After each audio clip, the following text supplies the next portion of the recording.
வணக்கம். தந்தையின் பாட்காஸ்ட் செய்திகளை வாசிப்பது நான் கார்த்திகா பிரகாஷ். முதலில் தலைப்புச் செய்திகளை பார்க்கலாம். 36 செயற்கைக்கோள்களுடன் விண்ணில் வெற்றிகரமாக நிலைநிறுத்தப்பட்டது LVM-3 ராக்கெட். தீபாவளி பண்டிகை கொண்டாட்டம் தொடங்கிவிட்டதாக இஸ்ரோ சேர்மன் சோம்நாத் பெருமிதம். மக்கள் அதிகம் கூடும் இடங்களில் வெடிகுண்டு கண்டுபிடிப்பு மற்றும் மோப்பநாய் பிரிவினர் தீவிர சோதனை. தீபாவளி பண்டிகையை முன்னிட்டு பாதுகாப்பு நடவடிக்கை. தீபாவளி பண்டிகையை கொண்டாட சொந்த ஊர்களுக்கு படையெடுத்த மக்கள். சென்னை தாம்பரம் GST சாலையில் கடும் போக்குவரத்து நெரிசல். மதுரை எய்ம்ஸ் மருத்துவமனையை விரைவில் செயல்பாட்டுக்கு கொண்டுவர நடவடிக்கை. எய்ம்ஸ் புதிய தலைவர் நாகராஜன் வெங்கட்ராமன் பேட்டி. T20 உலகக்கோப்பை லீக் ஆட்டத்தில் இங்கிலாந்து வெற்றி. 5 விக்கெட்டுகள் வித்தியாசத்தில் ஆப்கானிஸ்தானை வீழ்த்தியது. T20 உலகக்கோப்பை லீக் ஆட்டத்தை வெற்றியுடன் தொடங்குமா இந்தியா? பாகிஸ்தானுடன் இன்று பலப்பரீட்சை. இனி விரிவான செய்திகள். ஆந்திர மாநிலம் ஸ்ரீஹரிகோட்டாவில் உள்ள சதீஷ் தவான் 2வது ஏவுதளத்தில் இருந்து இங்கிலாந்தின் 36 செயற்கைக்கோள்களுடன் LVM-3 M2 ராக்கெட் திட்டமிட்டபடி நள்ளிரவு 12 மணி 7 நிமிடம் 45வது நொடியில் விண்ணில் வெற்றிகரமாக பாய்ந்தது. அரசு, வர்த்தகம் மற்றும் கல்வி பயன்பாட்டுக்கான தொலைத்தொடர்பு சேவைக்காக இந்த செயற்கைக்கோள் விண்ணில் செலுத்தப்பட்டுள்ளது. தீபாவளி பண்டிகையை முன்னிட்டு சென்னையில் மக்கள் அதிகம் கூடும் இடங்களில் வெடிகுண்டு கண்டுபிடிப்பு பிரிவினரும் மோப்பநாய் பிரிவினரும் தீவிர சோதனையில் ஈடுபட்டுள்ளனர். சென்னையில் புத்தாடைகள் மற்றும் பட்டாசுகள் வாங்க தீநகர், வண்ணாரப்பேட்டை, புரசைவாக்கம், மயிலாப்பூர், கோயம்பேடு உள்ளிட்ட பல இடங்களில் பொதுமக்கள் குவிந்து வருகின்றனர். இந்த பகுதிகளில் அசம்பாவிதங்கள் ஏற்படாமல் இருக்க காவல்துறையினர் தீவிர கண்காணிப்பில் ஈடுபட்டு வருகின்றனர். தீபாவளி பண்டிகையை கொண்டாடுவதற்காக சென்னையில் இருந்து சொந்த ஊர்களுக்கு ரயில் மற்றும் பேருந்துகளில் பொதுமக்கள் புறப்பட்டு சென்றனர். இதனால் சென்னை கோயம்பேடு பேருந்து நிலையம், தாம்பரம் பேருந்து நிலையம் மற்றும் ரயில் நிலையங்களில் கூட்டம் அலைமோதியது. மக்கள் போட்டி போட்டுக்கொண்டு முன்பதிவு இல்லாத பேருந்து மற்றும் ரயில் பெட்டிகளில் நெரிசலுடன் ஏறி சென்றனர். காலநிலை செயல் திட்டத்தை வெற்றிகரமாக முன்னெடுத்து செல்லவும், காலநிலை மாற்றத்தால் ஏற்படும் பாதிப்புகளை களையவும் முதலமைச்சர் தலைமையில் நிர்வாகக் குழு அமைத்து தமிழக அரசு உத்தரவிட்டுள்ளது. இந்த குழுவில் தமிழக அரசின் மூத்த செயலர்கள், பொருளாதார நிபுணர் மான்டேக் சிங் அலுவாலியா, இன்போசிஸ் நிறுவனத்தின் தலைவர் நந்தன் நிலக்கேனி ஆகியோர் உறுப்பினர்களாக இருப்பதாக அரசாணையில் தெரிவிக்கப்பட்டுள்ளது. 7.5% இடஒதுக்கீட்டின் கீழ் மருத்துவக் கல்லூரியில் சேர்ந்த அரசு பள்ளி மாணவர்களுக்கு முதலமைச்சர் விரைவில் மடிக்கணினியை வழங்குவார் என அமைச்சர் மா. சுப்பிரமணியன் தெரிவித்துள்ளார். சென்னை ராஜீவ்காந்தி அரசு மருத்துவமனையில் புதிய அறுவை சிகிச்சை உபகரணங்களின் பயன்பாட்டையும் பல்வேறு புதிய திட்டங்களையும் தொடக்கி வைத்த அமைச்சர் மா. சுப்பிரமணியன் 7.5% இடஒதுக்கீட்டின் கீழ் மருத்துவ படிப்பில் சேர்ந்த அரசு பள்ளி மாணவர்களுக்கு கடந்த ஆண்டை போல் இந்த ஆண்டும் மருத்துவ பாடத்திட்டம் பதிவிறக்கம் செய்யப்பட்ட மடிக்கணினிகளை முதலமைச்சர் விரைவில் வழங்குவார் என தெரிவித்துள்ளார். தூத்துக்குடி துப்பாக்கிச்சூடு சம்பவம் தொடர்பாக அப்போதைய முதலமைச்சரை விசாரிப்பது குறித்து முதலமைச்சர் ஸ்டாலின் முடிவெடுப்பார் என திமுக துணை பொதுச் செயலாளர் கனிமொழி தெரிவித்துள்ளார். தூத்துக்குடியில் செய்தியாளர்களை சந்தித்த அவர் இதனை தெரிவித்தார். முத்துராமலிங்க தேவர் தங்க கவச விவகாரத்தில் நீதிமன்றம் கூறுவது போல் அரசு நடந்து கொள்ளும் என அமைச்சர் ராஜ கண்ணப்பன் தெரிவித்துள்ளார். மேலும் முத்துராமலிங்க தேவர் குரு பூஜைக்கு முக்கிய பிரமுகர்கள், பொதுமக்கள் சென்று வர தனித்தனி வழிகள் ஏற்படுத்தப்பட்டிருப்பதாகவும், முதலமைச்சர் ஸ்டாலின் குரு பூஜையில் பங்கேற்பது குறித்து பயணத்திட்டம் வெளியானவுடன் தெரியவரும் என்றும் கூறியுள்ளார். பொதுமக்கள் செல்றதுக்கு தனி வழி, முக்கிய பிரமுகர்கள் செல்றதுக்கு தனி வழி வச்சு ஒரு பிரச்சனை இல்லாமல் போறது மாதிரி பண்ணிருக்கு. எல்லா ஏற்பாடும் பண்ணிருக்கு. சரி, முன்னாடி மண்டபத்துக்கு முன்னாடி ஒரு மண்டபம், ஒரு பந்தல் போடப்பட்டிருக்கு. அதில் ஜனங்கள்லாம் வந்து நிற்கிற மாதிரி இருக்குது. வண்டியெல்லாம் எடுத்துறதுக்கு ஏற்பாடு பண்ணியிருக்கு. எல்லா வசதிகளும் ஏற்பாடு பண்ணியிருக்கு. அதனால் வந்து எந்த விதமான குறைபாடும் இருக்காது.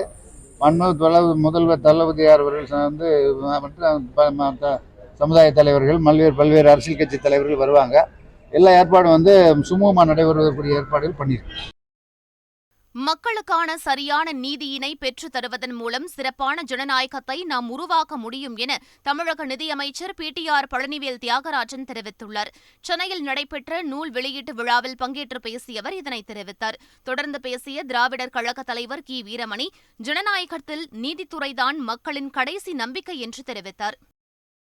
தூத்துக்குடி துப்பாக்கிச்சூடு சம்பவத்தை டிவியில் பார்த்துதான் தெரிந்து கொண்டேன் என்று எடப்பாடி பழனிசாமி கூறியதாக ஆணையம் கூறியிருப்பதற்கு பாஜக மாநில தலைவர் அண்ணாமலை கண்டனம் தெரிவித்துள்ளார். சென்னையில் செய்தியாளர்களை சந்தித்தவர் இதனை தெரிவித்தார்.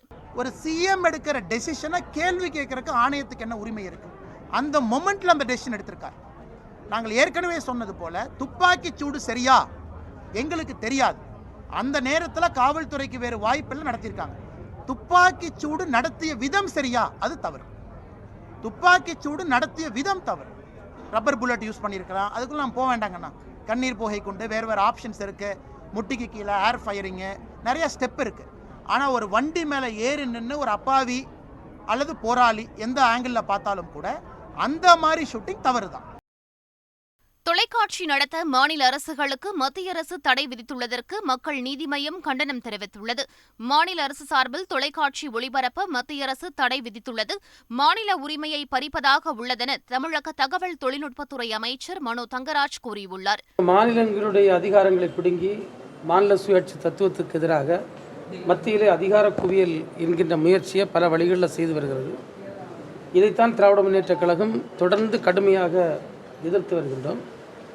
மாநிலங்களுக்கான அதிகாரத்தை அதிகமாக வழங்க வேண்டும் என்பது அனைத்து மாநிலங்களுடைய கோரிக்கைகள்.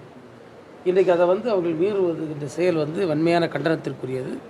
பிஜேபி ஆளுகின்ற மாநிலங்களிலே இந்தி திணிப்பையும் இந்த அதிகார குவியலையும் எதிர்த்து இன்றைக்கு பலர் பேசி வருகின்றார்கள். நிச்சயமாக இது குறித்து நாங்கள் தமிழக மாண்புமிகு முதல்வர் அவர்களோடு பேசி அதற்கான ஒரு முறையான நடவடிக்கையை மேற்கொள்ளும். தமிழகத்தில் துணைவேந்தர் பதவி 50 கோடி ரூபாய்க்கு விற்கப்பட்டதாக பஞ்சாப் மாநில ஆளுநர் பன்வாரிலால் புரோஹித் குற்றம் சாட்டியுள்ளார். சண்டிகரில் செய்தியாளர்களிடம் பேசிய பன்வாரிலால் புரோஹித், தமிழகத்தில் 4 ஆண்டுகள் ஆளுநராக பணியாற்றிய அனுபவம் மிக மோசமாக இருந்ததாக கூறினார். தமிழகத்தில் துணைவேந்தர் நியமனத்திற்கு 50 கோடி அளவுக்கு ஏலம் போனதாக பன்வாரிலால் புரோஹித் கூறிய நிலையில் ஆளுநரின் இந்த பேச்சு அப்போதைய அதிமுக ஆட்சி அடித்த கொள்ளையை காட்டுவதாக தமிழ்நாடு காங்கிரஸ் கமிட்டி தலைவர் கே. அழகிரி விமர்சித்துள்ளார். சென்னையில் செய்தியாளர்களை சந்தித்தவர் இதனை தெரிவித்தார்.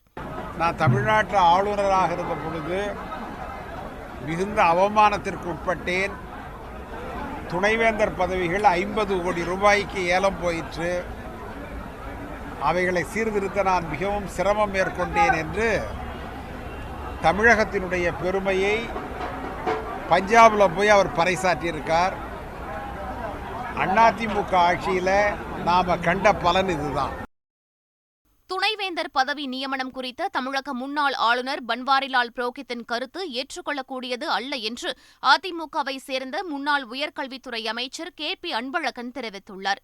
இன்றைக்கு பஞ்சாபிலே அவருக்கு துணைவேந்தரை நியமனம் செய்யக்கூடிய வாய்ப்பு இல்லை என்பதை கருத்தில் கொண்டு அதிலே இன்றைக்கு தமிழகத்தை குறை கூறுவது எந்த விதத்திலும் ஏற்புடையதாக இல்லை.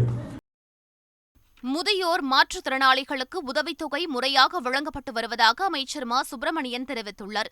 தீபாவளி பண்டிகையை முன்னிட்டு சென்னை சைதாப்பேட்டை தொகுதிக்கு உட்பட்ட பகுதியில் முதியோர், கைம்பெண்கள் மற்றும் ஆதரவற்றோருக்கு விலையில்லா வேஷ்டி சேலையை அமைச்சர் மா. சுப்பிரமணியன் வழங்கினார். பின்னர் விழாவில் பேசிய அவர், அரசின் பல திட்டங்கள் மக்களுக்கு தெரியாமல் இருப்பதாக தெரிவித்தார். மகாராஷ்டிர மாநிலம் ஜல்னா மாவட்டத்தில் உள்ள ராமர் கோவிலில் சிலைகள் திருடப்பட்டதை அடுத்து அம்மாநில போலீசார் தமிழக காவல்துறையின் உதவியை நாடியுள்ளனர். இது தொடர்பாக ஜல்னாவில் செய்தியாளர்களிடம் பேசிய மாவட்ட காவல் கண்காணிப்பாளர் அக்ஷய் ஷிண்டே, திருடப்பட்ட சிலைகளை மீட்டுக் கொடுப்பதில் தமிழக காவல்துறையின் சிலை கடத்தல் தடுப்பு பிரிவு முக்கிய பங்கு வகிப்பதால் தமிழக காவல்துறையின் உதவியை நாட இருப்பதாக தெரிவித்தார். மதுரை எய்ம்ஸ் மருத்துவமனையை விரைவில் செயல்பாட்டிற்கு கொண்டுவர நடவடிக்கை எடுக்கப்படும் என்று மதுரை எய்ம்ஸ் மருத்துவமனையின் தலைவர் நாகராஜன் வெங்கட்ராமன் தெரிவித்துள்ளார். மாநில அரசு ரொம்ப கோஆபரேட் பண்ணுவாங்க. ஏன்னா அவங்களும் துரிதம் படுத்தணும். இது எந்த அளவுக்கு மக்களுக்கு சேவை பண்ண வைக்கணுங்கிறது மாநில அரசு ரொம்ப ஆர்வமாக இருக்குது. ஸோ இந்த மத்திய மாநில அரசை ரெண்டையும் கோஆப்டேஷன் பண்ணி நம்ம இந்த வண்டியை நம்ம செலுத்தி எவ்வளவு சீக்கிரம் ஒரு சேவை மக்களுக்கு சேவை பண்ணணுமோ, எஜுகேஷன் அதோடு இல்லாமல் மக்களுக்கு மருத்துவம், இப்போ எய்ம்ஸ் டெல்லி மாதிரி கொண்டு வரணும்னு ஒரு ஆசையில் இருக்கேன். தமிழகத்தை இன்னும் 6 மாத காலத்தில் போதைப் பொருள் இல்லா தமிழகமாக மாற்றுவதே இலக்கு என்று டிஜிபி சைலேந்திரபாபு தெரிவித்துள்ளார். வேலூரில் செய்தியாளர்களிடம் பேசிய அவர், தீபாவளி பண்டிகையை ஒட்டி தமிழகம் முழுவதும் 1,10,000 காவலர்கள் பாதுகாப்பு பணியில் ஈடுபட்டு வருவதாக கூறினார். காலப்போக்கில் தமிழ்நாட்டில் இருக்கக்கூடிய 1484 காவல் நிலையமும் போதைப்பொருள் இல்லாத காவல் நிலையமாக மாற்றணும். இதுக்கு அடுத்த ஸ்டெப்பு போதைப்பொருள் இல்லாத மாவட்டம், அதை நாங்கள் இப்போது அதிகாரிகளுக்குள்ளே கொட்டி வச்சுருக்கிறோம். அப்படி தமிழ்நாடே போதைப்பொருள் இல்லாத தமிழ்நாடை மாற்றணும் அப்படிங்கிறது இன்னொரு 6 மாத காலத்தில் என்பது எங்களுடைய நோக்கமாக இருக்கிறது. இப்போ தீபாவளி நேற்றிலிருந்து நிறைய மக்கள் சொந்த ஊருக்கு போயிட்டுருக்குறாங்க. எனவே சென்னை, அதே மாதிரி சுற்றுப்புற ஆவடி, தாம்பரம் இந்த கமிஷனரேட்டில் சுமார் 20,000 போலீஸ் காவலர்களும், தமிழ்நாடு முழுவதும் 1,10,000 போலீஸ் காவலர்கள் இப்போது பொதுமக்களுக்கு பாதுகாப்பாக இந்த தீபாவளிக்காக நிறுத்தி வைக்கப்பட்டிருக்கிறாங்க. தூத்துக்குடி துப்பாக்கிச்சூடு சம்பவத்திற்கும் ஸ்டெர்லைட் ஆலைக்கும் எந்தவிதமான சம்பந்தமும் இல்லை என ஸ்டெர்லைட் ஆலை ஆதரவு கூட்டமைப்பினர் தெரிவித்துள்ளனர். தூத்துக்குடியில் ஸ்டெர்லைட் ஆலை கூட்டமைப்பினர் செய்தியாளர்களை சந்தித்து பேசினர். அப்போது துப்பாக்கிச்சூடு சம்பவம் தொடர்பாக அருணா ஜெகதீசன் விசாரணை அறிக்கையில் ஸ்டெர்லைட் ஆலையின் பெயர் குறிப்பிடப்படவில்லை என தெரிவித்தனர். ஐப்பசி மாத சனி பிரதோஷ தினத்தை ஒட்டி திருவண்ணாமலை அண்ணாமலையார் கோவிலில் உள்ள பெரிய நந்தியம் பெருமானுக்கு பால், இளநீர், சந்தனம் ஆகியவற்றைக் கொண்டு சிறப்பு அபிஷேகம் நடைபெற்றது. தொடர்ந்து பல்வேறு மலர்களால் நந்தியம் பெருமானுக்கு அலங்காரம் செய்யப்பட்டு பஞ்சமுக தீபாராதனை காட்டப்பட்டது. இதில் திரளான பக்தர்கள் பங்கேற்று சுவாமி தரிசனம் செய்தனர்.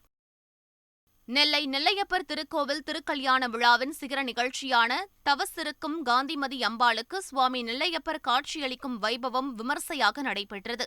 அதனைத் தொடர்ந்து சுவாமிக்கும் அம்பாளுக்கும் மகா தீபாராதனை காட்டப்பட்டது. திருச்செந்தூர் முருகன் கோவிலில் நடைபெறும் கந்தசஷ்டி விழாவில் கோவிலுக்குள் தங்கியிருந்து பக்தர்கள் தங்கள் வேண்டுதலை நிறைவேற்ற ஆவண செய்ய வேண்டும் என தமிழக அரசுக்கு தமிழக பாஜக தலைவர் அண்ணாமலை வேண்டுகோள் விடுத்துள்ளார். இதுகுறித்து அவர் வெளியிட்டுள்ள அறிக்கையில், வேண்டுதல் நிறைவேற்ற காத்திருக்கும் பக்தர்களின் பாரம்பரிய உரிமையை பறிக்காமல் அவர்களை கோவிலுக்குள் தங்கியிருக்க அனுமதிக்க வேண்டும் என்றும் கேட்டுக் கொண்டுள்ளார். இறக்குமதியை மட்டுமே சார்ந்திருந்த பல்வேறு துறைகளின் உலகளாவிய மையமாக இந்தியா திகழ்வதாக பிரதமர் நரேந்திர மோடி பெருமிதம் தெரிவித்துள்ளார். மத்திய அரசின் ரோஜ்கர் மேளா என்ற வேலைவாய்ப்பு முகாமை பிரதமர் நரேந்திர மோடி காணொலி காட்சி மூலம் தொடங்கி வைத்தார். அப்போது பேசிய பிரதமர், உலகின் 5வது மிகப்பெரிய பொருளாதாரமாக இந்தியா உள்ளதாக கூறினார்.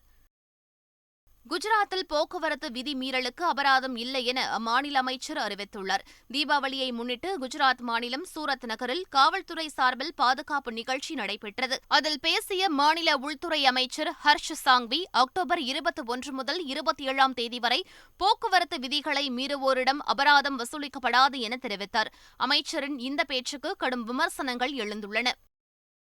பஞ்சாப் அரசு ஊழியர்களுக்கு பழைய ஓய்வூதிய திட்டத்தை அமல்படுத்த பஞ்சாபின் ஆம் ஆத்மி அமைச்சரவை ஒப்புதல் வழங்கியுள்ளது. பஞ்சாப் அரசின் இந்த முடிவிற்கு பஞ்சாப் அரசு ஊழியர்கள் கூட்டமைப்பு வரவேற்பு தெரிவித்துள்ளது. ஏற்கனவே சத்தீஸ்கர், ஜார்க்கண்ட் மற்றும் ராஜஸ்தான் மாநில அரசுகள் பழைய ஓய்வூதிய திட்டத்தை அமல்படுத்தியுள்ளன என்பது குறிப்பிடத்தக்கது. கோவா சர்வதேச திரைப்பட விழாவில் RRR மற்றும் ஜெய்பீம் திரைப்படங்கள் திரையிடப்பட உள்ளன. தமிழ் உள்ளிட்ட பல்வேறு மொழிகளில் தேர்ந்தெடுக்கப்பட்ட படங்கள் அனைத்தும் வருகிற நவம்பர் 20ஆம் தேதி முதல் 28ஆம் தேதி வரை கோவாவில் நடைபெறும் சர்வதேச இந்திய திரைப்பட விழாவில் திரையிடப்பட்டு கௌரவிக்கப்பட உள்ளன. புவி வெப்பமயமாதலுக்கு எதிராக உலகம் விரைந்து செயல்படாவிட்டால் காலநிலை மாற்றம் மிக மோசமான பிரச்சினையாக உருவெடுக்கும் என்று ஐநா பொதுச் செயலாளர் ஆண்டோனியோ குட்டரஸ் எச்சரிக்கை விடுத்துள்ளார். மேலும் சுற்றுச்சூழல் ஆர்வலர்கள் மீதான அடக்குமுறைக்கு எதிராக வியட்நாமிற்கு அவர் எச்சரிக்கை விடுத்தார். இரட்டை குடியுரிமை உடையவர்கள் நாடாளுமன்றத்தில் அங்கம் வகிக்க முடியாத வகையில் இலங்கையில் சட்ட திருத்தம் செய்யப்பட்டுள்ளது. இதற்கு எதிர்ப்பு தெரிவித்து முன்னாள் பிரதமர் மஹிந்த ராஜபக்சே உட்பட 44 நாடாளுமன்ற உறுப்பினர்கள் வாக்கெடுப்பில் பங்கேற்கவில்லை. இரட்டை குடியுரிமை உடையவர்கள் நாடாளுமன்ற உறுப்பினராக பதவி வகிப்பதற்கு தடை விதிக்கும் வகையில் சட்டத்தில் திருத்தம் செய்யப்பட்டுள்ளது. T20 உலகக்கோப்பை தொடரின் சூப்பர் 12 சுற்றில் ஆப்கானிஸ்தானை 5 விக்கெட் வித்தியாசத்தில் வீழ்த்தி இங்கிலாந்து வெற்றி பெற்றது. பெர்த் நகரில் நடைபெற்ற இந்த போட்டியில் முதலில் பேட்டிங் செய்த ஆப்கானிஸ்தான் 112 ரன்களுக்கு ஆல் அவுட் ஆனது. அடுத்து பேட்டிங் செய்த இங்கிலாந்து 18.1 ஓவரில் 5 விக்கெட்டை மட்டும் இழந்து இலக்கை எட்டியது. T20 உலகக்கோப்பை சூப்பர் 12 சுற்றின் முதல் போட்டியில் 89 ரன்கள் வித்தியாசத்தில் வெற்றி பெற்று நடப்பு சாம்பியன் ஆஸ்திரேலியாவுக்கு நியூசிலாந்து அதிர்ச்சி அளித்தது. முதலில் பேட்டிங் செய்த நியூசிலாந்து 20 ஓவர்கள் முடிவில் 3 விக்கெட் இழப்பிற்கு 200 ரன்கள் குவித்தது. அடுத்து 201 ரன்கள் என்ற இமாலய இலக்கை நோக்கி ஆடிய ஆஸ்திரேலியா 17.1 ஓவரில் 111 ரன்களுக்கு ஆல் அவுட் ஆனது. T20 உலகக்கோப்பை தொடரின் சூப்பர் 12 சுற்றில் இன்று 2 போட்டிகள் நடைபெறுகின்றன. ஹோபர்ட் நகரில் காலை 9:30 மணிக்கு நடைபெறும் ஆட்டத்தில் இலங்கையும் அயர்லாந்தும் மோதுகின்றன. மெல்பர்ன் நகரில் மதியம் 1:30 மணிக்கு நடைபெறும் ஆட்டத்தில் இந்தியாவும் பாகிஸ்தானும் பலப்பரட்சை நடத்தவுள்ளன. இந்த போட்டி இரு நாட்டு ரசிகர்களிடையே எதிர்பார்ப்பை எகிற வைத்துள்ளது. அந்தமான் தீவுகளுக்கு மேற்கே நிலவிய காற்றழுத்த தாழ்வு பகுதியானது மேற்கு வடமேற்கு திசையில் நகர்ந்து காற்றழுத்த தாழ்வு மண்டலமாக மாறியது. இதனால் தமிழ்நாடு, புதுச்சேரி மற்றும் காரைக்கால் பகுதிகளில் 4 நாட்களுக்கு பரவலாக மழை பெய்யக்கூடும் என சென்னை வானிலை ஆய்வு மையம் தெரிவித்துள்ளது. மேலும் சென்னை, எண்ணூர், காட்டுப்பள்ளி, புதுச்சேரி, கடலூர், நாகப்பட்டினம், காரைக்கால், பாம்பன், தூத்துக்குடி ஆகிய துறைமுகங்களில் 1ஆம் எண் புயல் எச்சரிக்கை கூண்டு ஏற்றப்பட்டுள்ளது. மீண்டும் தலைப்புச் செய்திகள்.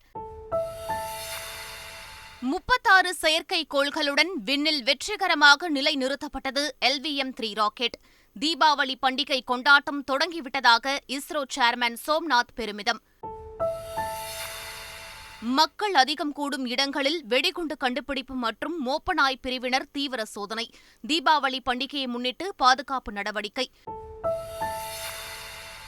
தீபாவளி பண்டிகையை கொண்டாட சொந்த ஊர்களுக்கு படையெடுத்த மக்கள். சென்னை தாம்பரம் GST சாலையில் கடும் போக்குவரத்து நெரிசல். மதுரை எய்ம்ஸ் மருத்துவமனையை விரைவில் செயல்பாட்டுக்கு கொண்டுவர நடவடிக்கை. எய்ம்ஸ் புதிய தலைவர் நாகராஜன் வெங்கட்ராமன் பேட்டி. T20 உலகக்கோப்பை லீக் ஆட்டத்தில் இங்கிலாந்து வெற்றி. 5 விக்கெட்டுகள் வித்தியாசத்தில் ஆப்கானிஸ்தானை வீழ்த்தியது. T20 உலகக்கோப்பை லீக் ஆட்டத்தை வெற்றியுடன் தொடங்குமா இந்தியா? பாகிஸ்தானுடன் இன்று பலப்பரட்சை. இத்துடன் பாட்காஸ்ட் செய்திகள் நிறைவு பெறுகின்றன. வணக்கம்.